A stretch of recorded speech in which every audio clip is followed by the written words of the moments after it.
Good morning viewers, welcome to Telugu one academy current affairs classes. ఈరోజు current affair క్లాసెస్లో భాగంగా మనం జాతీయ స్థాయిలో ఉన్న ముఖ్యాంశాలతోని ప్రారంభిద్దామండి.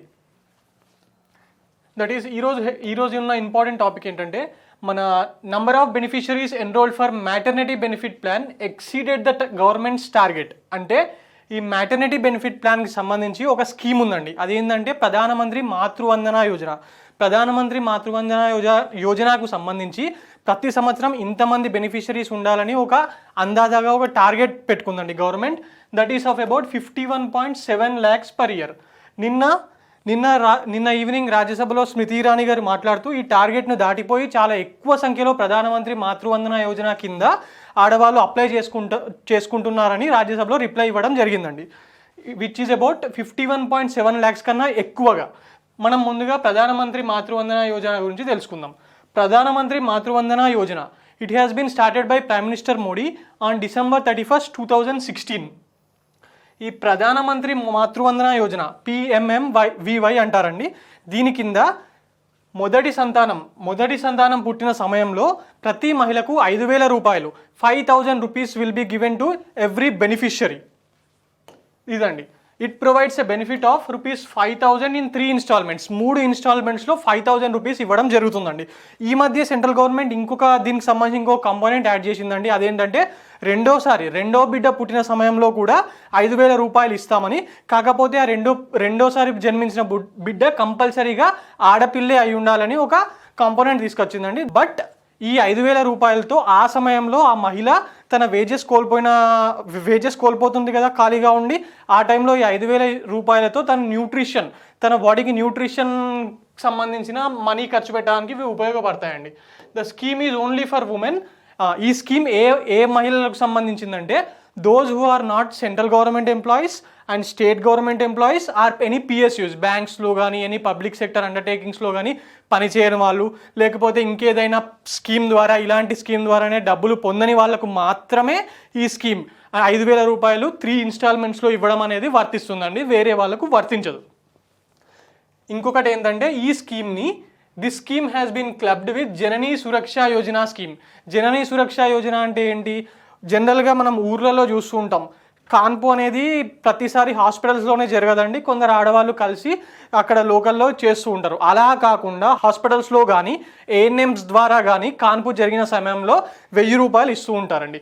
ఈ జనన సురక్ష యోజన అనే స్కీమ్ని ప్రధానమంత్రి మాతృవందన యోజనతో క్లబ్ చేసి మొత్తంగా ఆడవాళ్ళు బిడ్డను జన్మనించినప్పుడు 6,000 రూపాయలు ఇవ్వడం జరుగుతుందండి. అది ఈ స్కీమ్కి సంబంధించిన విషయం. ఈ స్కీమ్ వల్ల ముఖ్యంగా జరుగుతున్నది ఏంటంటే ఇన్స్టిట్యూషనల్ డెలివరీస్ అనేవి పెరిగాయి.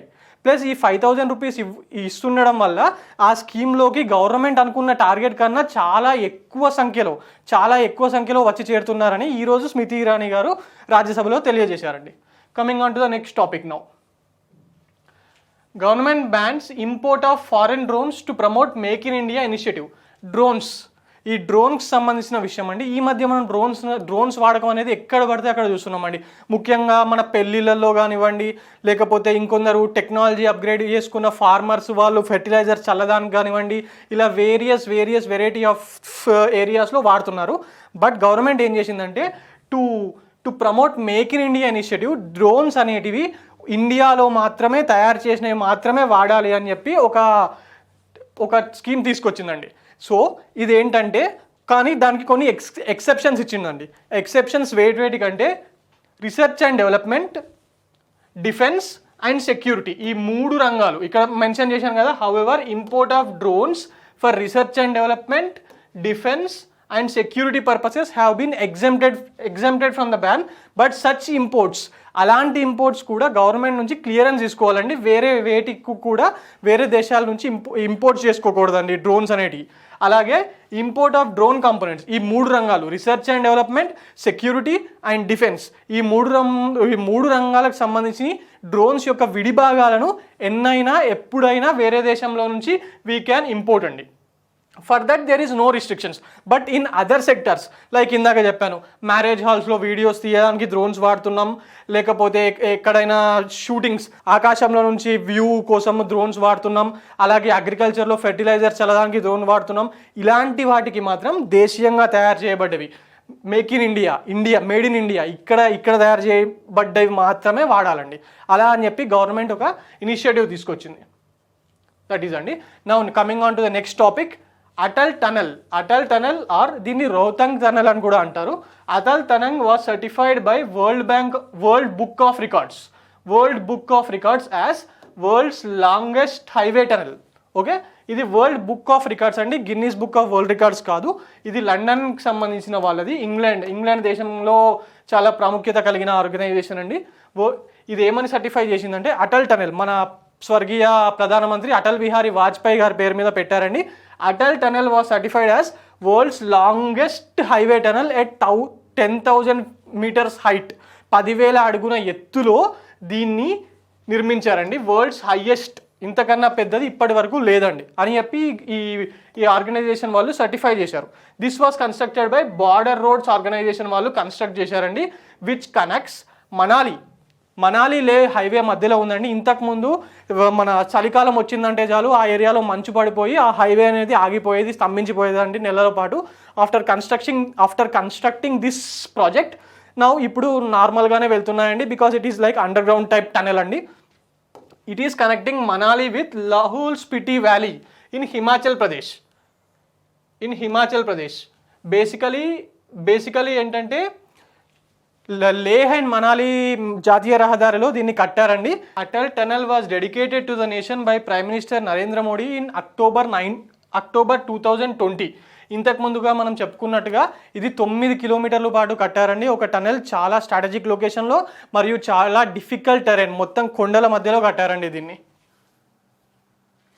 And coming on to the next topic అండి, వరల్డ్ పల్సెస్ డే. నిన్న మనం చెప్పుకున్నట్టుగా ఈ వీక్స్, నిన్న ఆర్బీఐకి సంబంధించి ఫైనాన్షియల్ లిటరసీ వీక్ గురించి చెప్పుకున్నాం కదా. వీక్స్ కానివ్వండి, డేస్ కానివ్వండి, ఖచ్చితంగా ప్రతి ఎగ్జామ్లో ఒక క్వశ్చన్ అడుగుతున్నారండి. Today the important question is on world pulses day. United Nations designated world pulses day is observed on 10th February. Every సంవత్సరం 10th ఫిబ్రవరి రోజు వరల్డ్ పల్సెస్ డేగా పాటిస్తారండి. This day 10th February world pulses day has been established by food and agricultural organisation. ఈ food and agricultural organisation అనేది యుఎన్ఓకి సంబంధించిందండి. UNO వాళ్ళకి సంబంధించిన ఫుడ్ అండ్ అగ్రికల్చరల్ ఆర్గనైజేషన్ ఇది. వీళ్ళు ఏం చెప్తున్నారంటే to recognise the important of pulses as a global food. ఆ రోజు మనము 10th ఫిబ్రవరి రోజు దీన్ని వరల్డ్ పల్సెస్ డేగా నిర్వహించడం జరుగుతుంది. మరి ప్రతి సంవత్సరం వరల్డ్ పల్సెస్ డే నిర్వహిస్తున్నారు కదా, సో ప్రతి సంవత్సరం ఒక్కొక్క థీమ్ ఉంటుందండి. ఎగ్జామ్లో అడిగేది ఏంటంటే 2 క్వశ్చన్లు అడుగుతారు. ఒకటి when is world pulses day అని, రెండోది దాని థీమ్ ఏంటి, ఈ ఇయర్ దాని థీమ్ ఏంటి అని. So theme is very very important అండి. What is the theme for 2022 is pulses to empower youth in achieving sustainable agri food systems. ఇది కొంచెం పెద్దగా ఉన్నా గుర్తుంచుకోవడానికి ట్రై చేయండి. Pulses to empower youth in achieving sustainable agri food systems. ఇది చాలా important అండి. మనం ఏదో ఒక రిమెంబరెన్స్ పాయింట్ ద్వారా దీన్ని గుర్తుపెట్టుకుంటే సరిపోతుంది. జ్ఞాపక శక్తితో గుర్తుపెట్టుకోవాలండి, దీన్ని చాలా important. Okay, coming to the next topic. Food and agricultural organisation గురించి ఇందాక చెప్పుకున్నాం కదా, ఇవి జీకే క్వశ్చన్స్లో అడుగుతారండి. Who is the head of food and agricultural organisation అని. Qu Dongyu of China is the head of food and agricultural organisation. ఈ food and agricultural organisation head quarter ఎక్కడ ఉంది మరి, అది కూడా అడుగుతారు కదా జనరల్గా ఎగ్జామ్స్లో. Food and agricultural organisation head quarter అనేది రోమ్లో ఉందండి. Rome is in Italy. Rome is the capital city of Italy and it was established in the year 16th October 1945. 16th October 1945 రోజు దీన్ని ఎస్టాబ్లిష్ చేయడం జరిగిందండి. Coming on to the next topic now. Doctor Unnikrishnan Nair named as new director of VSSC. అసలు VSSC అంటే ఏంటి?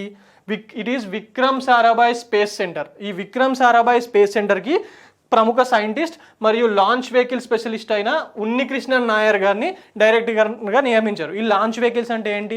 మనం అప్పుడప్పుడు న్యూస్లో చూస్తుంటాం కదా, పిఎస్ఎల్వి ద్వారా G26 వెహికల్ని పైకి పంపించారని. పిఎస్ఎల్వి, జిఎస్ఎల్వి ఇలాంటి అన్నిటినీ మనము లాంచ్ వెహికల్స్ అంటామండి. వీటిని తయారు చేయడంలో డాక్టర్ ఉన్నికృష్ణన్ నాయర్ గారు స్పెషలిస్ట్ అండి. VSSE is a key research space centre of ISRO and it specialization is rockets and space vehicles తయారు చేయడంలో ఈ విక్రమ్ సారాభాయ్ స్పేస్ సెంటర్ అనేది స్పెషలిస్ట్ అండి ఇక్కడ ఉన్న వాళ్ళు. So and it was founded in the year 21 November 1963. Okay, ఇది గుర్తుపెట్టుకోండి. 1963లో దీన్ని ప్రారంభించారు and it is at Thiruvananthapuram, Kerala. Thiruvananthapuram కేరళలో ఉందండి. ఇది విక్రమ్ సారాభాయ్ స్పేస్ సెంటర్ తిరువనంతపురం కేరళలో ఉంది. Coming on to the next topic, will be going on with question and answers అండి. ఇప్పుడు ప్రధానమంత్రి మాతృవందన యోజన, ఇందాక చెప్పుకున్నాం కదా, PMMVY Pradhan Mantri Matru Vandana Yojana provides how much amount to women for giving birth to first child to partially compensate a women for loss of wages. ఇందాక చెప్పుకున్నాం కదా, first child పుట్టినప్పుడు ఈ స్కీమ్ ప్రారంభించినప్పుడు ఫస్ట్ చైల్డ్ పుట్టినప్పుడు ఇంత అమౌంట్ అనేది గవర్నమెంట్ ద్వారా ఇవ్వబడుతుంది. ఎన్ని ఇన్స్టాల్మెంట్స్లో? 3 ఇన్స్టాల్మెంట్స్లో ఇవ్వబడుతుంది అని చెప్పి ఈ స్కీమ్ తయారు చేసినప్పుడు ఆ కాంపోనెంట్స్లో మెన్షన్ చేశారండి. మరి ఎంత? Options are A 3,000, B 4,000, C 5,000, D 6,000. ఎంత? ఇట్ ఈస్ 5,000 అండి. అదేంటి సార్ ఇందాక 6,000 అన్నారు కదా? 6,000 ఎప్పుడు అంటే మనం ఇందాక మాట్లాడుకున్నట్టుగా, రైట్, ఇందాక ఈ టాపిక్ మాట్లాడుకున్నప్పుడు మనం 6,000 ఎప్పుడు అవుతుంది? +1 జననీ సురక్ష యోజన. అంటే జననీ సురక్ష యోజన ఇన్స్టిట్యూషనల్ డెలివరీస్, పిల్లల్ని హాస్పిటల్స్లో జన్మించినప్పుడు ఇంకొక 1,000 రూపాయలు యాడ్ చేస్తారండి. అప్పుడే అది 6,000 అవుతుంది. లేని ఎడల ఓన్లీ 5,000 రూపీస్ మాత్రమే ఇవ్వబడుతుంది. అంటే ప్రధానమంత్రి మాతృవందన యోజన కింద only 5,000 rupees. Next question is, government has ban import of foreign drones with certain exceptions. ఇందాక చెప్పాను కదా, ఫారెన్ డ్రోన్స్ అనేవి బ్యాన్ చేశారు మేక్ ఇన్ ఇండియా ఇనిషియేటివ్ కింద, ఇక్కడ తయారైనవి మాత్రమే కొనాలని. మరి ఆ ఎక్సెప్షన్స్ ఏంటి మనం మాట్లాడుకున్నాం ఇందాక. సో గుర్తుండాలండి ఈజీగా అందరికీ ఈ question, easy question. A research and development, B defence and security, C agriculture. Both A and B. అగ్రికల్చర్లో ఫెర్టిలైజర్స్ చల్లడానికి కానివ్వండి, కెమికల్స్ చల్లడానికి కానివ్వండి, ఇది కాదు అని ఇందాక చెప్పాను, right. So the answer is for research and development and defence and security. So finally the answer is both A and B. ఏదో ఒకటి పెడితే తప్పు అవుతుందండి. Both A and B is the answer. Coming to the next question. Next question is quadrilateral dialogue is a strategic security dialogue between which countries. మనం quad అని చెప్పి న్యూస్లో వచ్చిందండి, ఈరోజు న్యూస్లో కూడా వచ్చింది. క్వాడ్కి సంబంధించి ఫారెన్ మినిస్టర్స్ మీటింగ్ ఉంది. There is a foreign ministers meeting of quad in Australia అని చెప్పి ఈరోజు కూడా పేపర్లో వచ్చింది, అన్ని దినపత్రికల్లో ఇవ్వడం జరిగింది. సో అందులో మెంబర్ కంట్రీస్ ఏవి? Options are A India, Japan, Australia, USA. B China, Russia, India, Pakistan. C UK, France, Germany and USA. D none of the above. దీంట్లో ఆన్సర్స్ ఏవో ఇప్పుడు మనం తెలుసుకుందాం. క్వాడ్ అనేది చైనాకు అపోజిట్గా కొన్ని కంట్రీస్, ఒక 4 కంట్రీస్ కలిపి పెట్టుకున్న ఆర్గనైజేషన్ అండి. అదొక alliance, that is an alliance. So China ఉండకూడదు ఖచ్చితంగా. సో ఇక్కడ ఆప్షన్లో చైనా ఉంది. So this is wrong, right. అలాగే Quad is in Asia Pacific అండి, ఏషియా పెసిఫిక్లో. So these are all European countries and not here. So this is wrong. Asia Pacific countries India, Japan, Australia, USA. So this is the right answer. India, Japan, Australia మరియు USA ఈ 4 countries కలిపి ఒక alliance form చేసి Quad అనే alliance form చేశాయండి, strategic alliance. Coming to the next question. Vikram Sarabhai space centre is at. Vikram Sarabhai space centre ఇందాకే చెప్పుకున్నాం కదా, లాంచ్ వెహికల్స్ అనేవి ఇక్కడ తయారు చేస్తారని. మరి అది ఎక్కడ తయారు చేస్తారు? బెంగళూరులోనా, హైదరాబాద్లోనా, న్యూఢిల్లీలోనా? ఎక్కడా కాదండి, ఇట్ ఈజ్ ఎట్ తిరువనంతపురం.